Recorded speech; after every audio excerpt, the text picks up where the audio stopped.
I'm flattered. Number one. Number one channel. That's you, buddy. It's good to be here. I hope the lyrics from that last song come from 2 Chronicles chapter 7, verse 14. My people who are called by my name humble themselves and pray and seek.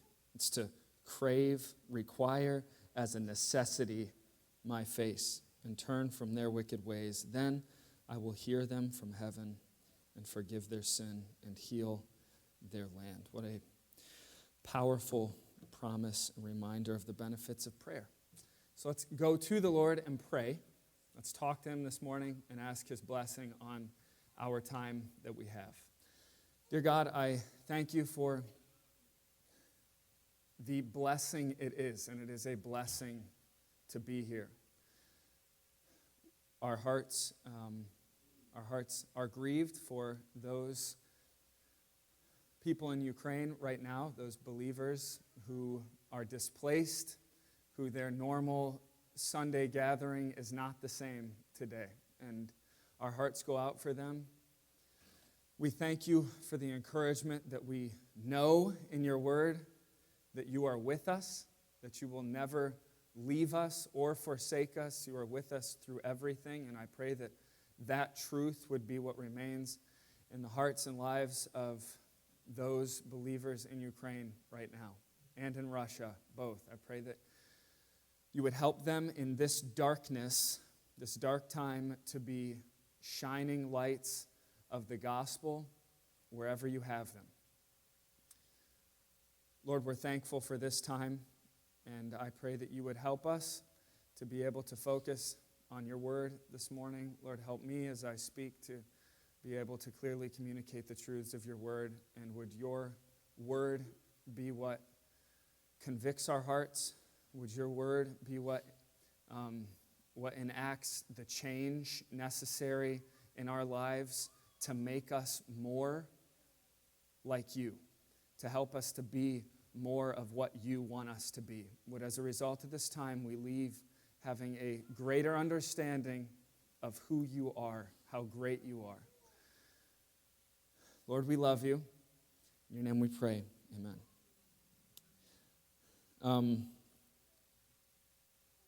I will say this last couple of days, I'm starting to believe that Florida is actually warm and sunny. The weather for that first month was it had me questioning some things. Like in the 20s, it was cold. So having these almost 80-degree days out by us has been nice. Yesterday, we sent some pictures to family members from yesterday. So rubbing it in a little bit, I got some pictures from my brother-in-laws in Pennsylvania with snow on the ground. And we had a little pool there in our backyard, just playing in the warm water and soaking up the sun. So we're enjoying Florida. If you've got your Bibles, go ahead and turn to Psalm 139. Psalm 139. And I may have stepped out when it was said, but I also just wanted to say our prayers from last week. Pastor Keith is at home now, so that is an answer to prayer. Okay, we prayed, and don't discredit answers. So make sure that you, in your own personal time, thank God that he is out of the hospital, and continue to pray for him, that whatever it was doesn't return, and that he's able to get back with us. So he texted me yesterday night. I texted him, said, get well soon, and listen to your wife. So those were the two things I said.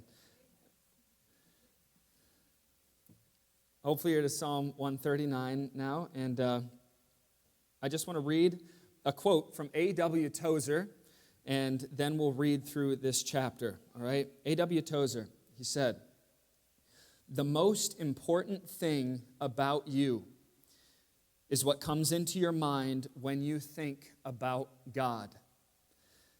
Everything in your life is directly influenced by your knowledge of God. The decisions you make The places you go, the associations you make, what you believe, and how you live is all governed by who you believe God is. Tell me what you believe about God, and I will tell you the direction of your life. High thoughts about God lead to high worship of God and lead to high and holy living. Low thoughts about God lead to low worship and low and base living. It's the end of the quote. Psalm 139 gives us a monstrous, towering, skyscraping view of who God is. So let's read. Psalm 139. O Lord, David says, you have searched me and known me. You know when I sit down and when I rise up. You discern my thoughts from afar. You search out my path and my lying down and are acquainted with all of my ways. Even before a word is on my tongue, behold, O Lord, you know it altogether. You hem me in behind and before and lay your hand upon me. Such knowledge is too wonderful for me. It is high. I cannot attain it. Where shall I go from your spirit? Or where shall I flee from your presence? If I ascend to heaven, you are there. If I make my bed in Sheol, you are there. If I take the wings of the morning and dwell in the uttermost parts of the sea, even there your hand shall lead me, and your right hand shall hold me. If I say, oh, surely the darkness shall cover me, and the light about me be night, even the darkness is not dark to you. The night is bright as day, for darkness is as a light with you. For you formed me, my inward parts. You knitted me together in my mother's womb. I praise you, for I am fearfully and wonderfully made. Wonderful are your works. My soul knows it very well. My frame was not hidden from you when I was being made in secret, intricately woven in the depths of the earth. Your eyes saw my unformed substance. In your book were written every one of them, the days that were formed for me, when as yet there was none of them. How precious are your thoughts, O God. How vast is the sum of them. If I would count them, they are more than the sand. I awake and I am still with you. Oh, that you would slay the wicked, O God. O men of blood, depart from me. They speak against you with malicious intent. Your enemies take your name in vain. Do I not hate those who hate you, O Lord? And do I not loathe those who rise up against you? I hate them with complete hatred. I count them my enemies. Search me, O God, and know my heart.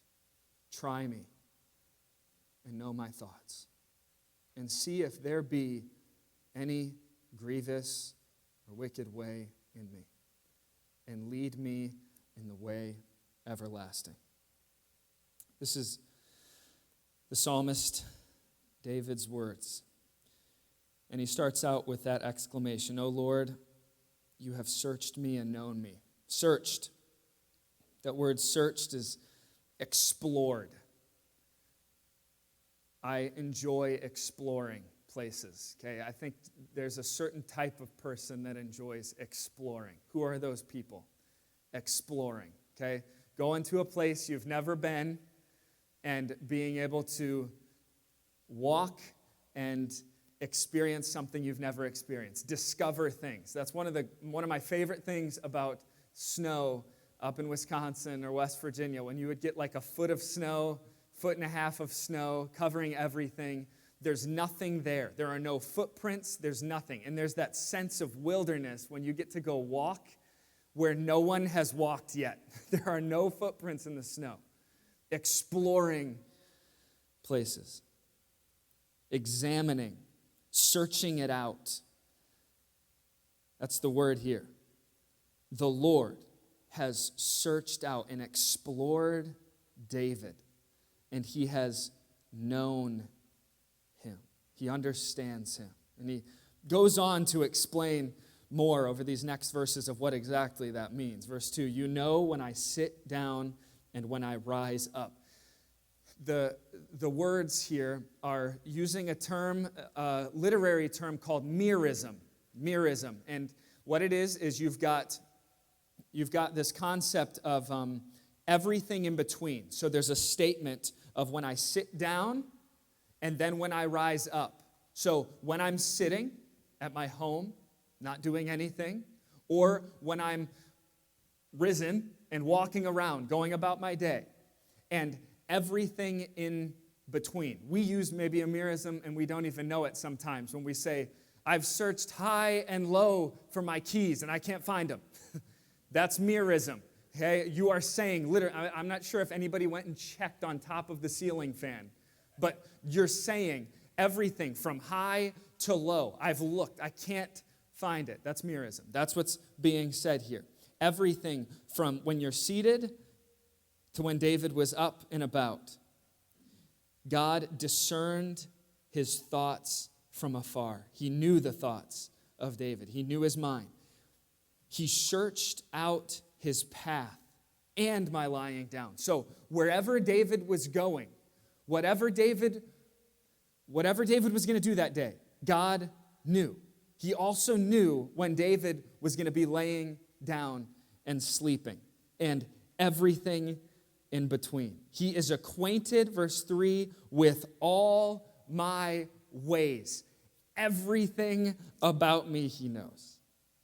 Everything I'm going to do, everything I'm going to say, verse 4, even before a word is on my tongue, behold, O Lord, you know it altogether. Verse 5, you hem me in behind and before and lay your hand upon me. That the concept there is of kind of like a shepherd would a sheep with everything around that sheep to protect it, hemmed in. And then the hand upon is the providing hand of the Lord. So God has David completely surrounded. And it's not in that bad context. It's in that encouraging idea of God has me. And then verse 6. Such knowledge is too wonderful for me. Just thinking about that it exceeds David's ability to comprehend it. It blows his mind. It's so high that he cannot grasp it. But he knows it's true. He knows it's true, that God knows every little thing about him. Romans 11:33 gives us the same concept, just in the New Testament, when it says, oh, the depth of the riches and wisdom and knowledge of God. How unsearchable are his judgments, and how impossible to understand or interpret, inscrutable are his ways. It's got the same idea. Trying to comprehend God and his knowledge of us leaves us with our jaws on the floor and our heads spinning in complete awe of him. And if you've never stopped to think about that, you should. Because the same can be said of you, as David is saying here. Every word that you're going to say this week, before you have said it, God knows. God knows. He has searched out everything about you this week. He knows it before it even happens. Everything you're going to think, what you're going to do, and what you're going to say, God knows. That's God. And such knowledge is too wonderful for me. So be encouraged. Be encouraged. He knows everything about you. He's not caught off guard by anything that happens to you. He knows what has happened to you. He knows what is going to happen to you. He knows your parents. He knows your sin. He knows your thoughts. There is nothing about you that God does not know. He is omniscient. He is all and completely and perfectly knowing about you. That is an amazing thought. And even more amazing is that the one who knows you the best loves you the most. Verse 7, where shall I go from your spirit? Or where shall I flee from your presence? There's these two questions David asks here that are completely rhetorical.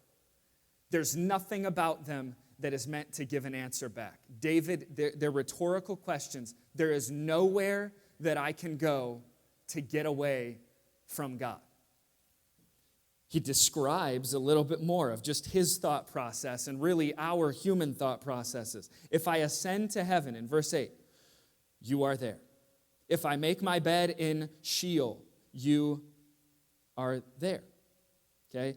This is, again, merism. Heaven, as high as he can possibly go, God is there. Sheol is it's a Hebraic expression for death, the place of the dead, literally 6 feet under the ground. That's what we would call it. If I ascend all the way as high as I can possibly go to heaven, God is there. If I descend down into the ground in death, God is also there. He's everywhere.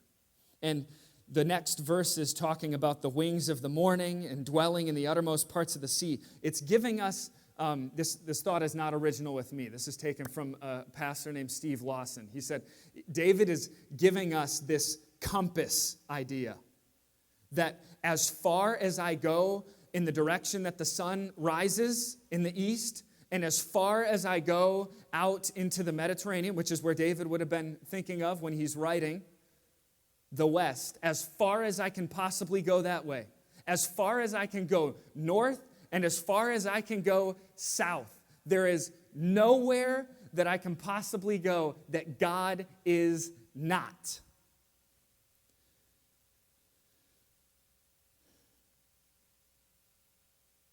Even there, your hand shall lead me, and your right hand shall hold me. Verse 11, if I say, surely the darkness shall cover me, and the light about me be night. This is despair. The darkness that he's using here it's talking about the metaphorical darkness of our lives. Those night seasons, those dark seasons that we all go into. Surely the darkness shall cover me, and the light about me be night. Verse 12, even the darkness is not dark to you. The night is bright as day, for darkness is as light with you. Human eyes are veiled by darkness. God's eyes are not. He sees all, even in our darkest, most trying times. It's as light to him. He sees. And he knows. The same sentiment in the New Testament, Hebrews 13:5. I will never leave you nor forsake you. God is with you at school. He's with you at the store. He's at your house. He's with you here. God is with you today. He's with us in life, and He's with us in death.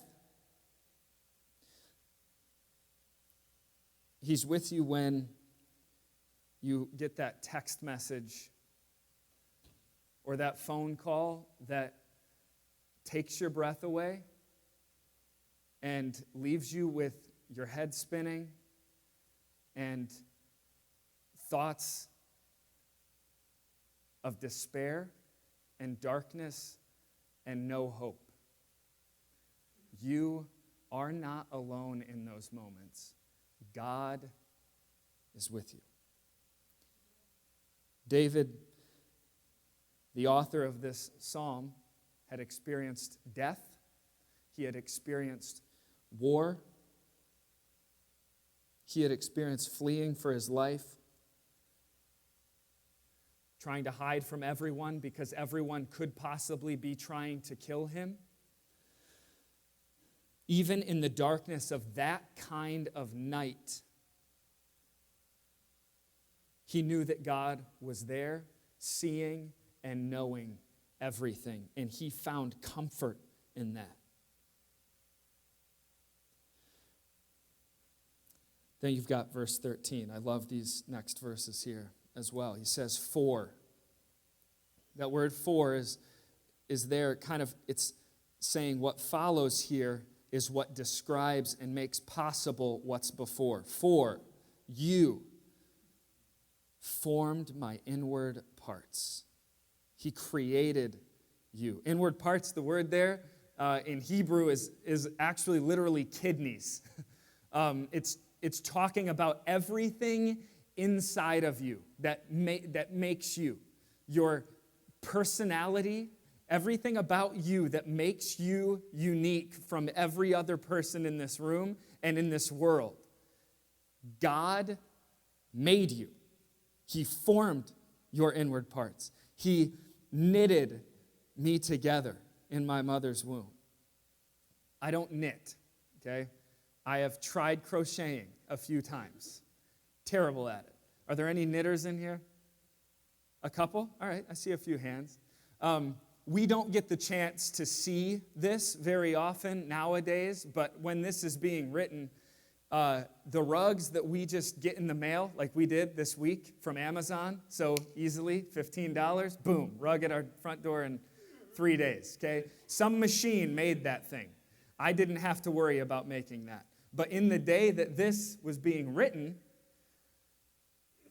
rug making or knitting, it was an art and a craft that you got to see, and it made you appreciate every one of those blankets and things that we just have, all right? It takes time. It doesn't happen by accident. Those rugs and fabricated things, they were put together very carefully. And when you got to stand back and watch it happen, it took days and weeks and months for this thing to be crafted into a beautiful work of art. That's knitted here. That's that idea of literally being sewn and formed together. God put you together in your mother's womb. David's response, I praise you. When you recognize the originator of you, then you will naturally, your natural response will be to praise. That's largely a reason right now we are in our position in the world that we are. People are denying where they have even come from. They are denying it so they don't have to be accountable to him. And this is telling us that we were handcrafted by God. We were, verse 14, we were fearfully and we were wonderfully made. Wonderful are his works. My soul knows it very well. Verse 15, my frame, or my skeletal structure, my frame was not hidden from you when I was being made in secret, intricately woven in the depths of the earth. The depths of the earth there is, again, the mother's womb. When you were in your mother's womb, that stuff did not happen by accident. God made you. He formed you and put you together into who you are. Your eyes, verse 16, saw my unformed substance, literally our embryo. And in your book were written every one of them, the days that were formed for me. This concept here is just mind-boggling, but we're told this in God's word right here. David is saying, when my embryo was in my mother's womb, even before that, you had my days in a book, laid out, planned out, every single one of them.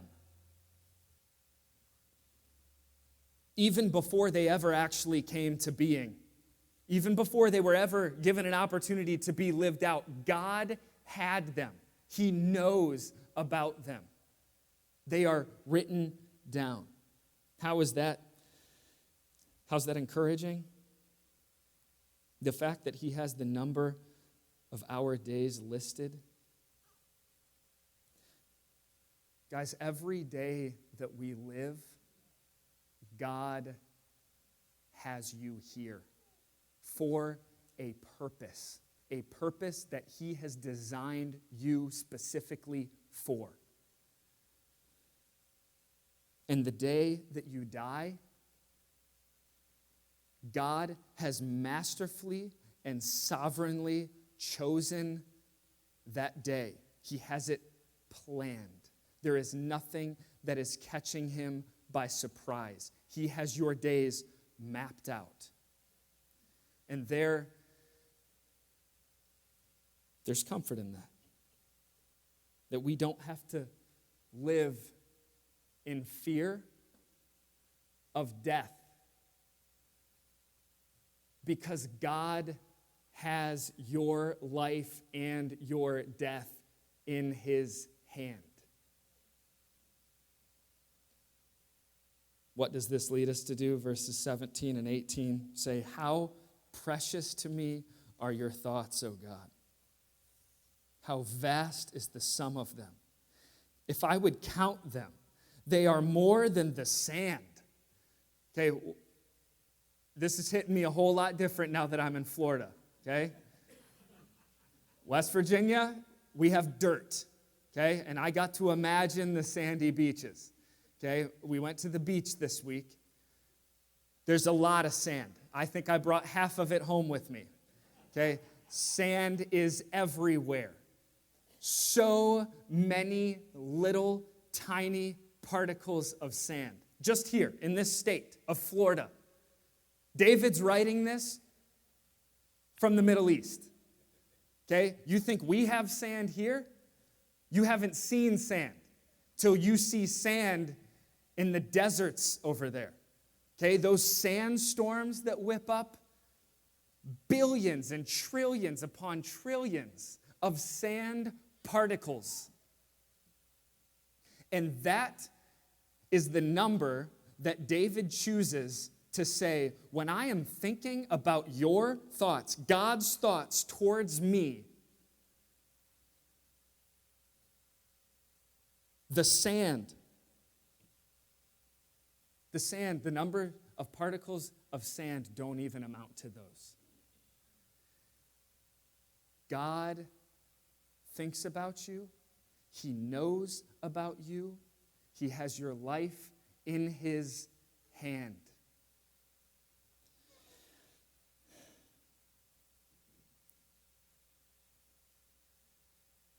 How precious to me are your thoughts, O God.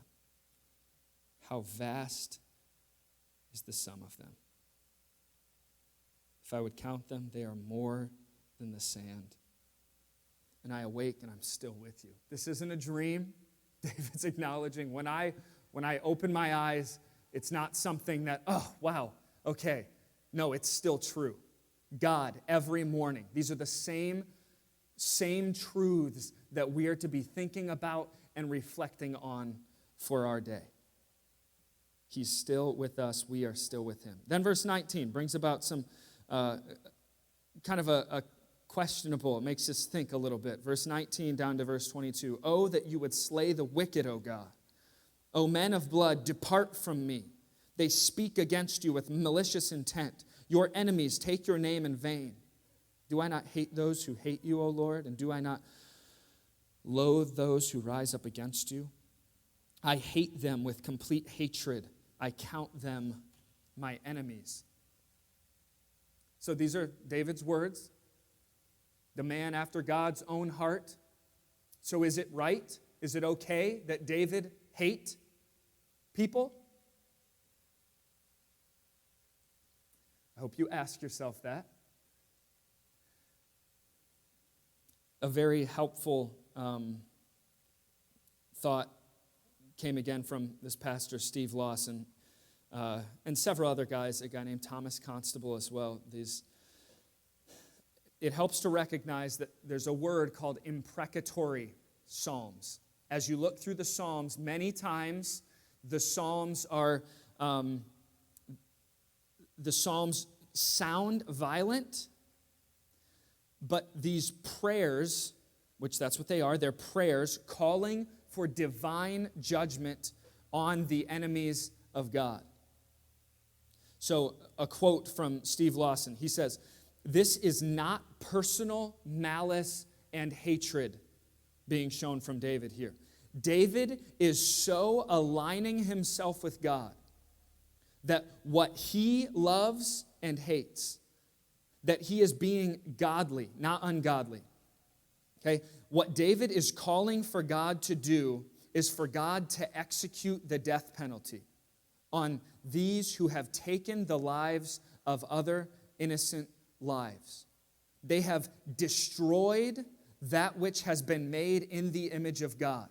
So, David is praying the word of God to God, for God to do what God required in his words. This isn't out of bounds. This is within the parameters of divine revelation.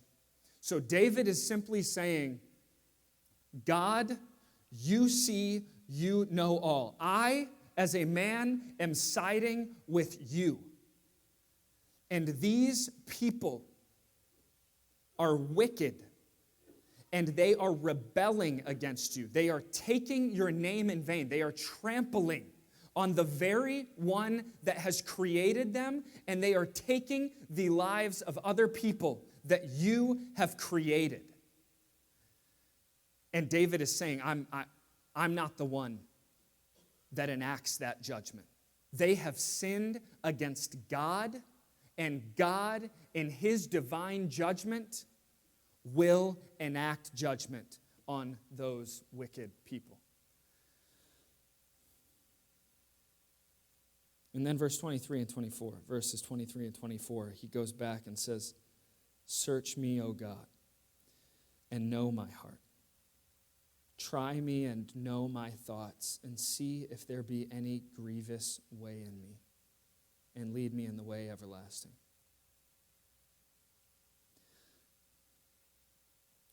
The thought flow of this whole psalm lead us to this final statement. When you have a high view of God, when you understand and see and think of God as he truly is, the one who knows the very words coming out of your mouth before you say them, the one who knows what you're going to do before you even do it, the one who knows what you have done already, the one who before you even existed knew you, and who handcrafted you. He made you. When you understand that, then you will then turn yourself over to him and realize that you are not your own, that he is the one who is in control. And you will yield yourself to him and say, God, search me. Try me. I don't want to be like those wicked, rebellious people who are disregarding you. I want you, God, to, like a surgeon, look into my heart and reveal to me something that he already knows, but that is hidden to you.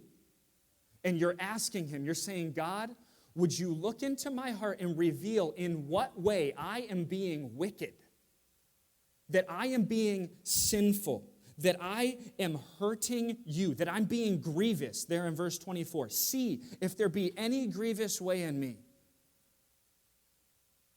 and lead me in the way everlasting. I want to live in the everlasting ways of you. I don't want to live in these short-sighted, human, sinful thought process. I don't want those things to be what are leading me and making my decisions as I live my life here on this earth. I want to be led in the everlasting ways of you.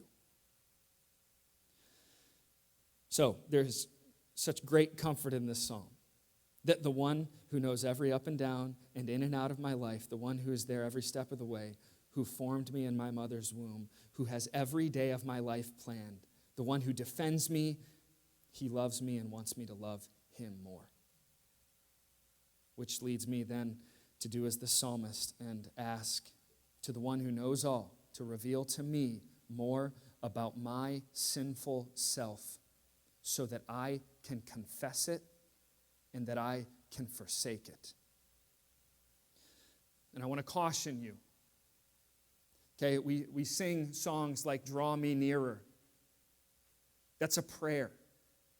We're praying to God. God, would you draw me nearer to yourself? We sing songs that talk of revival. But I pray and I hope that for us it is not just something that we are singing, but that it is our true heart's cry. That God, would you look into my life and would you show me how I am grieving you? We don't have time to live for ourselves. Our world today does not need more self-centered Christians. What our world needs today is people who can cry out as the psalmist did and say, search me, O God, know my thoughts, know my ways, see if there's any wickedness in me. The words of that great hymn, search me, O God, and know my heart today. Try me, O Savior, know my thoughts, I pray. See if there be some wicked way in me. Cleanse me from every sin and set me free.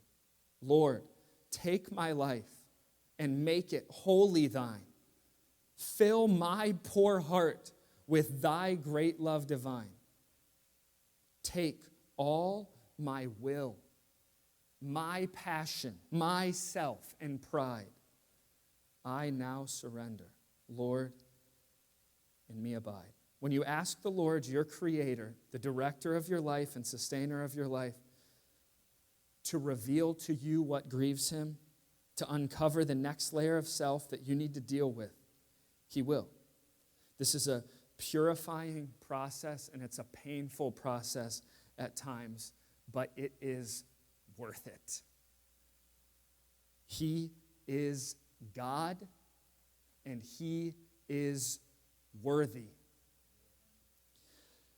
I want to close. I asked Pastor Mark to have a song ready to play. It's by Shane and Shane.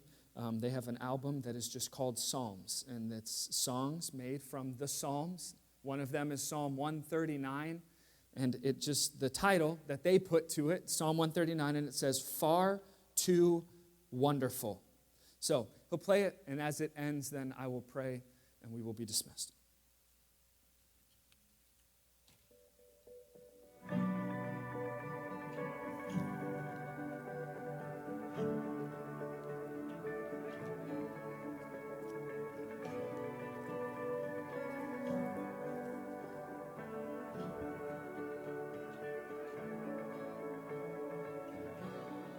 You wrote the story of my life.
Dear God, I thank you for your love for us. I thank you for the fact that you made us.